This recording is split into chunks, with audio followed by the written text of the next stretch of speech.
Baik, sebelumnya Assalamualaikum warahmatullahi wabarakatuh. Perkenalkan, nama saya Hafiza Azhara Rafifah, berasal dari nomor E dengan NIM 250105024 dengan nomor presensi 44. Di sini saya akan menjawab beberapa soal terkait ujian tengah semester mata kuliah pengantar ilmu pendidikan yang diampu oleh Ibu dosen Dr. Anda Sri Sami Asih MKes. Nah, untuk pertanyaan yang pertama yaitu Anda sudah mempelajari materi-materi atau teori terkait dengan pengantar ilmu pendidikan. Kemukakan pengetahuan apa yang sudah Anda pahami tentang yang pertama, A. Ilmu dan konsep dasar pendidikan sebagai bidang keilmuan. Nah, ilmu pendidikan sebagai bidang keilmuan yaitu fokus kajian di mana ilmu pendidikan mengkaji fenomena pendidikan sebagai objek material dan manusia sebagai objek formal yang meliputi seluruh kegiatan mendidik. Nah, yang kedua yaitu sifat ilmiah di mana ilmu pendidikan bersifat empiris, teoritis, dan normatif. Ilmu ini tidak hanya menyusun teori ilmiah tentang pendidikan, namun juga berupaya memperbaiki dan mengembangkan praktik pendidikan. Yang ketiga yaitu dengan metode. Metode yang digunakan yaitu menggunakan metode kuantitatif dan juga kualitatif untuk menganalisis masalah pendidikan seperti observasi, kemudian adanya eksperimen dan juga studi pustaka. Nah, yang keempat yaitu hubungan dengan ilmu lain. Apa sih hubungannya dengan ilmu lain? Nah, ilmu pendidikan juga disebut sebagai ilmu yang berdiri sendiri dengan objek dan metode kajiannya sendiri. Meskipun juga memanfaatkan ilmu-ilmu lain seperti antropologi, kemudian sosiologi, dan juga psikologi. Yang poin B, yaitu filsafat manusia dan filsafat pendidikan. Nah, apa sih filsafat manusia dan juga filsafat pendidikan dan apa hubungannya? Nah, filsafat dapat diartikan sebagai kecintaan terhadap ilmu pengetahuan. Filsafat berasal dari kata philo dan sophia yang masing-masing berarti ilmu atau kebijaksanaan.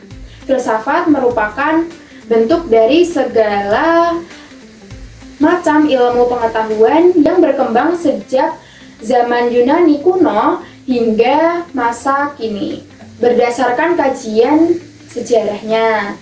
Dalam mengembangkan konsep pendidikan, penting untuk mempelajari filsafat manusia dan juga filsafat pendidikan. Nah, hubungan antara pendidikan dengan pemahaman dan pendalaman filsafat manusia mempunyai 6 prinsip dasar sebagai berikut. Yang pertama, yaitu subjek pendidikan adalah manusia. Yang kedua, yaitu pemikiran tentang manusia merupakan titik tolak untuk merumuskan berbagai aspek pendidikan. Yang ketiga, yaitu kajian terhadap manusia telah melahirkan berbagai konsep, termasuk konsep pendidikan Islam. Yang keempat, yaitu filsafat manusia membantu dalam merumuskan filsafat pendidikan yang tepat. Yang kelima yaitu filsafat membahas permasalahan secara mendasar. Dan yang terakhir yaitu filsafat manusia dapat menjawab banyak pertanyaan mengenai pendidikan. Kemudian hubungan antara filsafat dan pendidikan merupakan sebuah keharusan, di mana hal ini dikarenakan filsafat merupakan landasan umum dan penyelenggaraan pendidikan. Artinya, semua pemikiran pendidikan dilandaskan pada pemikiran filsafat. Nah, filsafat pendidikan merupakan sebuah acuan bagi penyelenggaraan penyelidikan untuk merealisasikan tujuan sehingga dapat diwujudkan hasil pendidikan yang diinginkan atau yang dicita-citakan sebelumnya. Oleh karena itu, tim pengembang kurikulum harus memperhatikan sejumlah keputusan yang akan mempengaruhi praktik pendidikan nantinya, di antaranya terkait dengan ontologi, kemudian epiternologi dan juga aksiologi. Nah, selain itu, filsafat pendidikan juga bermanfaat bagi guru, kemudian diantaranya dapat memperluas wawasan profesionalismenya dan sebagai bahan berpikir dan bertindak dalam melaksanakan tugasnya atau dalam analisis praktik pendidikan. Poin yang ketiga atau yang C yaitu landasan pendidikan. di mana landasan pendidikan yang pertama itu ada landasan filosofis. Nah, landasan ini berkaitan dengan makna atau hakikat pendidikan. Ini membahas mengenai apa itu pendidikan, kemudian mengapa pendidikan diperlukan, dan apa yang seharusnya menjadi tujuan pendidikan. Hal yang mendasar tersebut bersifat konseptual dan menyeluruh. Yang kedua yaitu ada landasan sosiologis, di mana pendidikan tidak terlepas dengan kehidupan dan interaksi sosial. Pendidikan tidak dapat dilepaskan dari upaya dan proses saling mempengaruhi antara individu yang terlibat di dalamnya. Dalam landasan sosial, terlebih dahulu ditentukan apa yang dinamakan pendidik dan juga apa yang dinamakan peserta didik. Siapa yang bertanggung jawab atas perilaku dan siapa yang memiliki peranan penting dalam proses mengubahnya. Keduanya penting dalam penunjang proses pembelajaran nantinya. Nah, yang ketiga itu ada landasan hukum, di mana pendidikan selalu bersangkutan dengan berbagai aspek kehidupan manusia. Kebijakan, penyelenggaraan, dan pengembangan pendidikan dalam masyarakat perlu diatur dalam landasan hukum yang jelas dan sah. Dengan berlandaskan hukum, maka kebijakan, penyelenggaraan, dan juga pengembangan pendidikan dapat terhindar dari berbagai masalah. Setidaknya dengan landasan hukum, segala hak dan kewajiban peserta didik dan pendidik dapat terpelihara. Yang keempat yaitu ada landasan kultural, di mana pendidikan adalah bagian dari peristiwa budaya. Ini karena pendidikan dan kebudayaan mempunyai hubungan timbal balik satu sama lainnya. Kebudayaan dapat dilestarikan dan dikembangkan dengan jalan pendidikan. Ini bisa ditempuh melalui pendidikan informal, kemudian non-formal maupun dengan pendidikan formal. Yang kelima yaitu ada landasan psikologis, di mana pendidikan selalu melibatkan pada aspek kejiwaan manusia. Oleh sebab itu, landasan psikologis sangat penting dalam bidang pendidikan. Landasan psikologis pendidikan mengarah pada pemahaman manusia, khususnya yang berkaitan dengan proses belajar manusia. Nah, pemahaman terhadap peserta didik merupakan salah satu kunci keberhasilan dalam pendidikan. Oleh karena itu, landasan psikologis sangat diperlukan dalam memahami penerapan, kemudian pengetahuan, urutan, kemudian ciri-ciri pertumbuhan, dan juga konsep tentang cara yang paling tepat untuk pengembangan kepribadian. Nah, yang poin D yaitu asas-asas nasional dan pendidikan formal, di mana asas-asas nasional di Indonesia mencakup 3. Yang pertama itu ada asas Tutwuri Handayani, yaitu asas Tutwuri Handayani ini merupakan suatu prinsip mendasar dalam pendidikan di Indonesia yang diambil dari filosofi pendidikan Ki Hajar Dewantara, yaitu sebagai Bapak Pendidikan Nasional Indonesia. Asas ini mencerminkan pendekatan holistik dalam mendidik yang menekankan kepada peran pendidik sebagai pembimbing dan pendamping dalam proses pembelajaran. Nah, secara keseluruhan, Tutwuri Handayani mengandung arti bahwa seorang pendidik harus memberikan dukungan dan arahan kepada peserta didik, terutama saat mereka sudah mampu bertindak mandiri. Nah, makna Tutwuri Handayani itu sendiri berasal dari Tutwuri yang artinya belakang, sedangkan Handayani yaitu memberikan dorongan atau motivasi. Definisi ini memberikan penjelasan bahwa pendidik mendukung peserta didik untuk berkembang secara mandiri dan bertanggung jawab. Konsep dasar dalam filosofi Ki Hajar Dewantara tidak hanya Tutwuri Handayani, namun juga ada sebuah kata ingarso sung tulodo, yaitu di depan memberi teladan.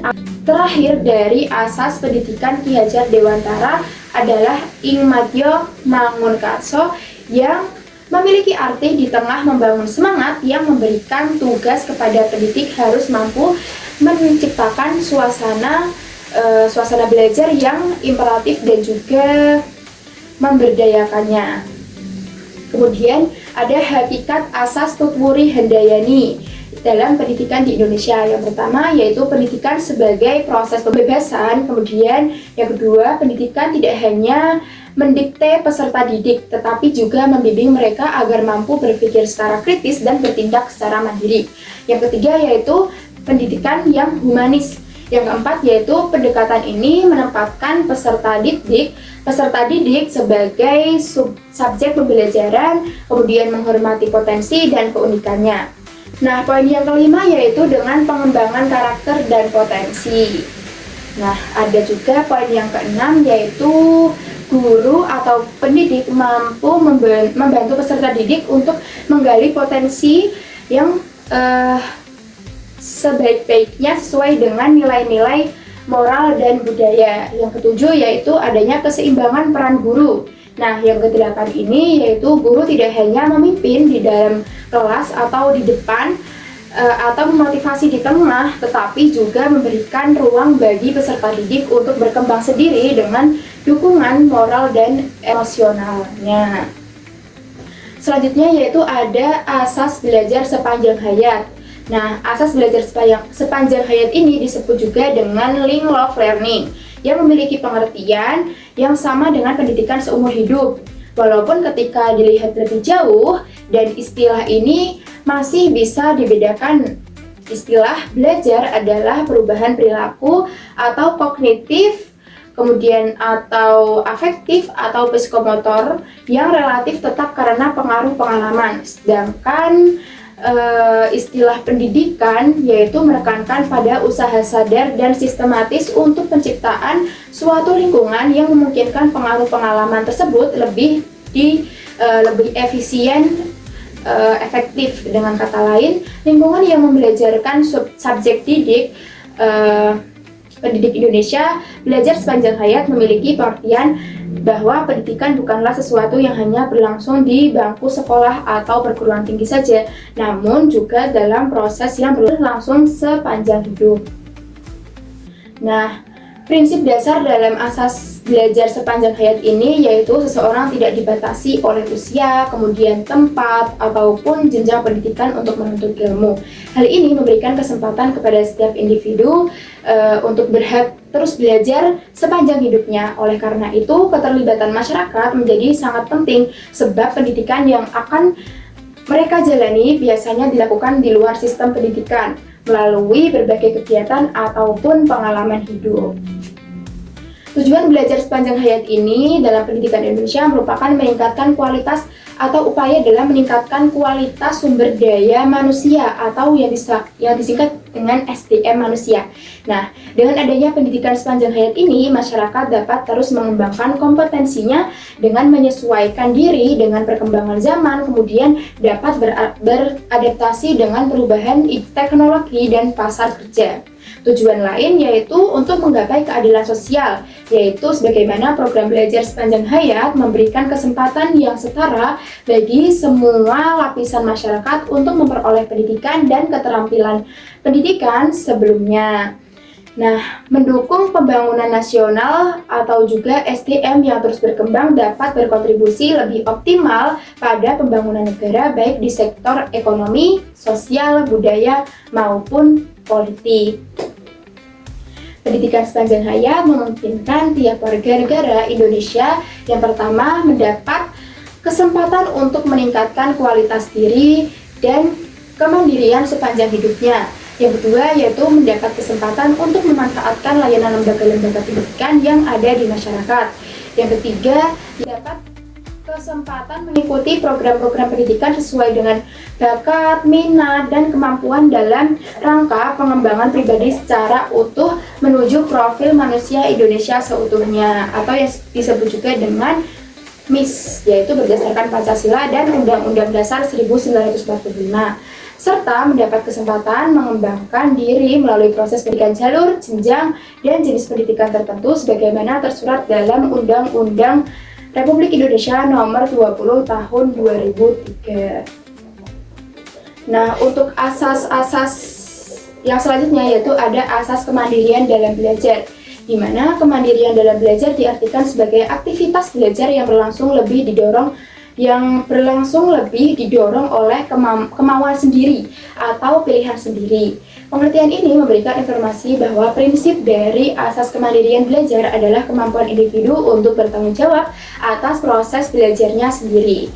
Asas ini mencerminkan upaya untuk mengembangkan pembelajaran yang tidak hanya bergantung pada guru, namun juga mendorong peserta didik untuk menjadi pelaku utama dalam pembelajaran mereka dari tanggung jawab sendiri dan dari pembelajaran itu. Nah, asas kemandirian belajar akan melahirkan pendekatan yang berbeda dengan asas lainnya. Di antaranya yang pertama dengan adanya metode-metode project learning atau PBL. Peserta didik dapat menyelesaikan proyek secara mandiri atau dalam kelompok kecil dengan minim intervensi guru. Kemudian adanya penggunaan teknologi pendidikan seperti platform belajar daring yang memungkinkan siswa belajar sesuai dengan ritme mereka sendiri. Yang kedua yaitu pembelajaran berbasis masalah atau yang disebut juga dengan problem based learning. Siswa diberi masalah nyata untuk dipecahkan sendiri sehingga mengasah keterampilan berpikir kritis dan mandiri dalam diri siswa tersebut. Nah, yang ketiga yaitu evaluasi diri, di mana memberikan ruang bagi peserta didik untuk merefleksikan dan menilai pencapaian belajarnya sendiri. Selanjutnya yaitu ada pendidikan foral atau yang disebut juga dengan education foral. Pendidikan untuk semua di Indonesia merupakan upaya yang tepat untuk mewujudkan amanat para pendiri negara yang tertuang dalam pembukaan Undang-Undang Dasar 1945 yang tertuang dalam alinea keempat yang kemudian ditindaklanjuti dengan pasal 31 Undang-Undang Dasar 1945 dan Undang-Undang Nomor 20 Tahun 2003 tentang Sistem Pendidikan Nasional. Fenomena yang terjadi saat ini adalah terjadi diskriminasi perlakuan antara anak kaya dan miskin, anak normal dan anak berkebutuhan khusus, sehingga yang tercipta bukanlah pendidikan untuk semua, namun pendidikan untuk yang berbeda dan pendidikan untuk orang yang kaya saja. Nah, namun kontribusi pemikiran, ide, dan gagasan untuk mewujudkan konsepsi pendidikan untuk semua masih diperlukan sehingga dapat meminimalisir fenomena yang bertentangan dengan substansi pendidikan untuk semua. Education foral atau yang disingkat dengan EVA merupakan implementasi dari pendidikan non-formal, pendidikan yang membuat masyarakat belajar prinsip pendidikan untuk semua dipandu oleh konsep semangat filosofis pendidikan sepanjang hayat. Nah, pendidikan untuk semua adalah penjabaran dari Undang-Undang 1945 tentang pendidikan bagi masyarakat sebagaimana menjadi sebuah kewajiban dan tanggung jawab pemerintah sebagai penyelenggara negara dalam kehidupan negara ini. Jadi, kesempatan yang sama untuk berpartisipasi dalam proses pendidikan dan pembelajaran tidak hanya sebatas mereka yang mampu saja, namun juga komprehensif untuk semua tingkatan masyarakat, baik yang dari kaya maupun yang miskin. Nah, rencana pendidikan untuk semua diharapkan dapat mengembangkan strategi yang jelas untuk bagaimana menangani masalah, sedangkan penekanan khusus diberikan kepada pendidikan anak perempuan dan kesetaraan gender, serta semua kategori pihak yang terpinggirkan atau yang harus mendapat perhatian, yaitu etnis minoritas, kemudian anak-anak yang berada dalam kesulitan seperti jalanan anak-anak, kemudian pekerja anak, kemudian adanya tentara anak-anak dengan penderita HIV atau AIDS. Nah, anak ini juga memerlukan perhatian khusus seperti anak-anak yang penyandang disabilitas, kemudian faktor lainnya yaitu pengungsi, anak dan remaja, dan anak terlantar secara internal. Yang poin E yaitu etika dan profesionalisme dalam pendidikan, di mana kode etik dan profesionalisme dalam pendidikan ini, kode etik guru Indonesia didasarkan pada standar dan prinsip yang telah disepakati dan diterima sebagai standar sikap dan perilaku dalam pelaksanaan tugas profesional sebagai pendidik, anggota masyarakat, dan warga negara. Kode etik guru yaitu yang pertama, pengajar berkomitmen untuk membantu siswa secara keseluruhan berkembang menjadi manusia dewasa yang berpegang pada Pancasila. Yang kedua yaitu ketika mereka menyesuaikan kurikulum untuk memenuhi kebutuhan siswa masing-masing, guru melakukannya dengan profesionalisme dan kejujuran. Yang ketiga yaitu guru menghindari semua bentuk pelecehan dan komunikasi, terutama ketika memperoleh informasi siswa. Yang keempat yaitu untuk kepentingan siswa, guru menciptakan lingkungan sekolah dan menjaga hubungan sebaik mungkin dengan orang tua siswa. Yang kelima yaitu instruktur menjaga hubungan baik dengan daerah setempat di sekitar sekolah mereka dan daerah setempat yang lebih luas untuk melayani pelatihan. Yang keenam yaitu secara individu atau kolektif, guru berusaha untuk mengembangkan dan meningkatkan profesinya. Nah, yang ketujuh yaitu berdasarkan pada lingkungan kerja dan hubungan secara keseluruhan, guru membentuk dan memelihara hubungan dengan rekan kerja. Yang kedelapan yaitu sebagai sarana pelayanan, guru bersama-sama menjaga, mengajukan dan juga meningkatkan mutu organisasi profesi guru, membentuk kebijakan pendidikan pemerintah dilaksanakan juga oleh guru. Nah, menurut pasal 1 Undang-Undang Guru dan Dosen tahun 2005, di mana guru adalah pendidik profesional yang tanggung jawab utamanya mendidik, mengajar, membimbing, kemudian mengarahkan, melatih, menilai, dan juga mengevaluasi peserta didik pada pendidikan formal melalui pendidikan anak usia dini. Nah, pendidik agar dianggap profesional, mereka perlu menjunjung tinggi nilai-nilai profesional dalam bekerjanya. Oleh karena itu, guru melakukan lebih dari sekedar mengajar siswa dan mengevaluasi mereka untuk kenaikan pangkat atau kelulusan. Nah, guru adalah orang dewasa yang bertugas membimbing siswa melalui pertumbuhan jasmani dan rohani mereka agar mereka mencapai kedewasaan atau mampu berdiri sendiri serta dapat memenuhi perannya sebagai makhluk Tuhan, individu, dan makhluk sosial meskipun pekerjaan ini jauh lebih bermartabat dari itu. Nah, guru juga berkompeten dan cukup terampil untuk melaksanakan tanggung jawabnya yang dianggap profesional. Nah, pekerjaan profesional menurut definisi ini memerlukan keahlian, kemudian keterampilan, dan juga standar kualitas yang tinggi. Sertifikat profesional, kemudian sosial dan pendidik, serta kinerja dan perilaku yang menunjukkan profesi mereka, semuanya diperlukan oleh pendidik profesional untuk memenuhi standar kualitas. Guru profesional tidak diragukan lagi mampu melakukan tanggung jawab mereka secara profesional. Yang poin selanjutnya yaitu poin F, di mana ada dimensi-dimensi kemanusiaan. Yang pertama itu dimensi keberagaman. Nah, dimensi keberagaman ini di mana kandungan dimensi keberagaman merupakan iman dan takwa. Dalam dimensi ini terkandung pemahaman bahwa setiap individu pada dasarnya memiliki kecenderungan dan kemampuan untuk mempercayai adanya Sang Maha Pencipta dan Sang Maha Kuasa, serta memenuhi segenap aturan dan perintahnya, meliputi keimanan dan ketakwaan ini dengan dibahas dalam agama yang dianut oleh setiap individu. Nah, kitab suci agama serta tafsir yang mengiringnya memuat dengan kaidah-kaidah keimanan dan ketakwaan tersebut. Yang kedua yaitu ada dimensi keindividualan, di mana manusia sebagai makhluk keindividualan dimaksudkan sebagai orang yang utuh yang terdiri dari kesatuan fisik dan psikis. Kandungan dimensi keindividualan adalah profesi dan perbedaan. Di sini dimaksudkan bahwa setiap individu pada dasarnya memiliki potensi, baik potensi fisik maupun mental sampai ke psikologis. Yang ketiga yaitu dimensi kesosialan, di mana manusia di samping sebagai makhluk individual disebut juga dengan makhluk kesosialan.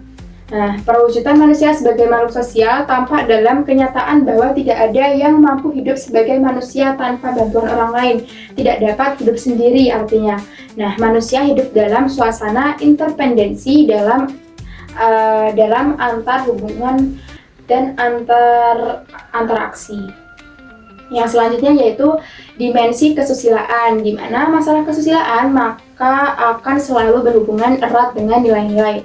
Nilai-nilai tersebut yaitu sesuatu yang dijunjung tinggi oleh manusia, mengandung makna kebaikan, keluhuran, kemudian kemuliaan, dan dijadikan pedoman hidup. Pada hakikatnya, manusia memiliki kemampuan untuk mengambil keputusan, kemudian nilai-nilai sosial, dan melaksanakannya.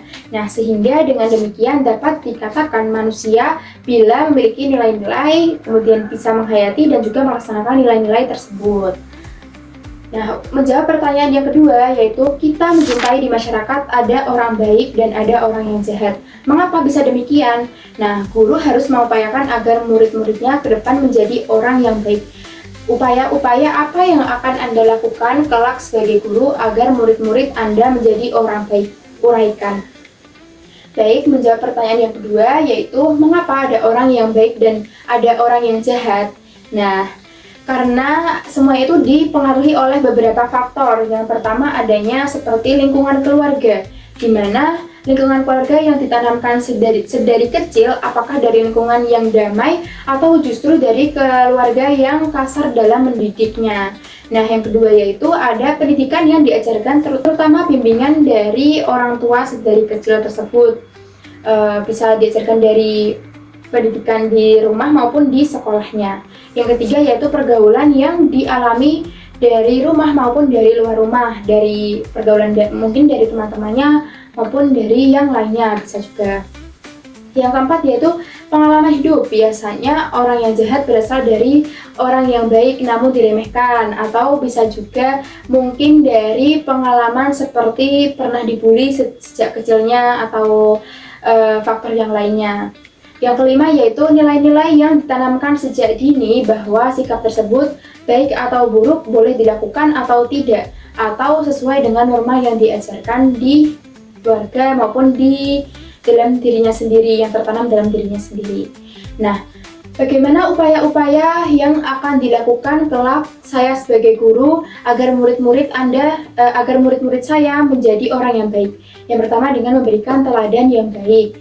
Nah, di mana guru itu menjadi panutan bagi murid-muridnya dengan berusaha menunjukkan sikap jujur, kemudian disiplin, dan juga bertanggung jawab serta menghargai orang lain dalam kehidupan sehari-hari di sekolah. Dapat dilakukan seperti itu. Nah, yang kedua yaitu dengan menanamkan nilai-nilai moral dan etika, di mana menyelipkan nilai-nilai moral seperti kejujuran, kemudian rasa hormat, toleransi, kerjasama, dan kasih sayang bisa melalui sebuah perlakuan atau melalui bentuk seperti sering cerita, kemudian diskusi kasus, dan refleksi dari materi pembelajaran. Yang ketiga yaitu dengan membangun lingkungan kelas yang positif, di mana menciptakan suasana kelas yang aman, nyaman, dan penuh kasih sayang atau rasa saling menghargai agar siswa merasa dihargai nantinya dan termotivasi untuk berbuat baik. Lingkungan yang positif membantu siswa berkembang secara emosional dan juga sosialnya. Nah, untuk upaya yang selanjutnya yaitu dengan memberikan penguatan positif, di mana saya sebagai guru akan memberikan pujian, penghargaan, maupun penguatan ketika siswa menunjukkan perilaku yang baik. Ini dapat memotivasi siswa dengan tujuan untuk terus melakukan hal-hal yang positif nantinya. Nah, melibatkan orang tua dan komunitas. Bekerja sama dengan orang tua dan juga masyarakat dalam membentuk karakter siswa merupakan sebuah upaya yang perlu dilakukan demi menjunjung atau membuahkan sebuah keberhasilan sinergi antara sekolah, keluarga, dan juga dari lingkungan sekitarnya. Jadi perlunya ada kerjasama antar warga, kemudian ada masyarakat, dan juga dari pihak orang tua maupun dari sekolahnya itu sendiri. Ya, nah yang selanjutnya yaitu dengan mengembangkan kegiatan ekstrakurikuler yang mendidik karakter, di mana kegiatan seperti pramuka, kerja bakti, dan juga kegiatan sosial atau dengan melakukan pengabdian masyarakat dapat membentuk empati, kepedulian, dan rasa tanggung jawab siswa. Baik, menjawab pertanyaan yang ketiga atau yang terakhir yaitu peristiwa yang sedang viral di dunia pendidikan saat ini adalah terjadi di Banten, di mana di SMA Negeri 1 Cimarga. Seorang siswa ketahuan melanggar aturan merokok di sekolah, kemudian ditampar kepala sekolah, orang tua tidak terima kemudian melapor ke polisi. Siswa-siswa solidaritas pada teman perokok ini dengan mogok sekolah dan menuntut kepala sekolah dilengsarkan. Nah, selanjutnya kepala sekolah dinonaktifkan oleh gubernur. Bagaimana tanggapan Anda adanya peristiwa tersebut? Jadi, tanggapan saya menyikapi peristiwa tersebut yaitu dengan menyikapi dengan bijak. Yang pertama, melihat dari sudut pandang siswa tersebut. Nah, siswa yang merokok di lingkungan sekolah jelas telah melanggar aturan sekolah, bahwa di sekolah kan tidak boleh merokok ya. Sekolah sebagai institusi pendidikan memiliki kewajiban untuk menegakkan aturan demi menciptakan lingkungan yang damai dan juga kondusif. Namun untuk itu, sebagai institusi pendidikan juga harus memberikan sanksi dan tindakan dengan cara yang mendidik dan tidak boleh melanggar hak asasi siswa. Dengan memberikan nasihat, sebelumnya memberikan nasihat ketika sudah melewati batas, nantinya bisa melakukan atau memberikan sanksi yang setimpal namun masih tetap bersifat mendidik dan juga tidak menyalahi norma sebagai guru atau tenaga pendidik. Nah, yang kedua yaitu melihat dari sudut pandang kepala sekolah, di mana kepala sekolah yang menampar siswa jelas-jelas melanggar norma ya.